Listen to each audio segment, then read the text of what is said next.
Le but, c'est que ça ait une texture qui ressemble de près ou de loin à un truc avec lequel tu pourrais colmater un mur. Quelque chose d'épais. Fromage fondu à l'intérieur, plus fromage croustillant à l'extérieur. Coucou Brut, c'est Sandy. Aujourd'hui, on va se faire des mac and cheese. Bienvenue dans ma cuisine. Donc les mac and cheese, c'est pas très compliqué, hein. C'est des mac et du cheese, donc des pâtes et du fromage. Par contre, faut prendre des bons ingrédients. Du coup, quand c'est une recette toute basique comme ça, faut vraiment partir sur des trucs qui soient assez qualitatifs. Première étape très compliquée, cuire des pâtes. Pendant que l'eau on va s'occuper du fromage. Ça va être l'étape un peu fatigante, il va falloir râper tout ça. Donc comté, abondance et cheddar. C'est comme un Babybel mais en mieux. Là j'ai 100 g de comté, 57,1 g d'abondance. On a 107 g, donc hop, 270 g de fromage. Et c'est pour mettre dans un plat. Le plat est pour 4 personnes. Et du coup, eh ben on râpe. Hop, on sale l'eau des pâtes. Traditionnellement, il faut utiliser de la coquillette, mais là, j'ai trouvé de la grosse coquillette. Du coup, je me suis dit que ce serait meilleur. Tu fais préchauffer ton grill à 250. Et hop.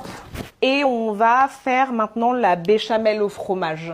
La béchamel, c'est tout bête, c'est temps pour temps de beurre, de farine et de lait. Du coup, là, on va prendre 50 g de beurre, 50 g de farine et on va délayer le temps que ça forme une béchamel. Faut pas mettre le feu trop fort. Hop, on met le beurre. Il faut pas que le beurre cuise. Il faut juste qu'il fonde. Une fois que le beurre est complètement fondu, on va ajouter d'un coup toute la farine.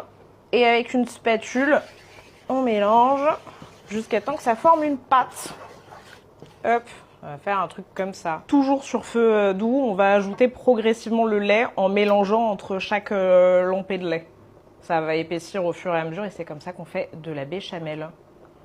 Et on répète l'opération jusqu'à temps qu'il n'y ait plus de lait. Une fois que c'est bien épais là, comme ça, que tu as mis tout ton lait et que tu as vraiment une texture de crème assez épaisse, on va mettre du fromage. Les pâtes sont cuites là, de ce que je vois. Faut pas les faire trop cuire comme après elles vont dans la sauce et dans le four al dente la pasta. On sale du poivre directement dans le truc. Et du coup, il n'y a plus qu'à mettre ça dans un plat. Prenez les gros plats à gratin là, celui où il y a encore des trucs collés qui partent pas. Et hop. Et du coup, on met les pâtes dans le plat à gratin. Est-ce qu'on avait mis suffisamment de fromage dans cette recette? Absolument pas.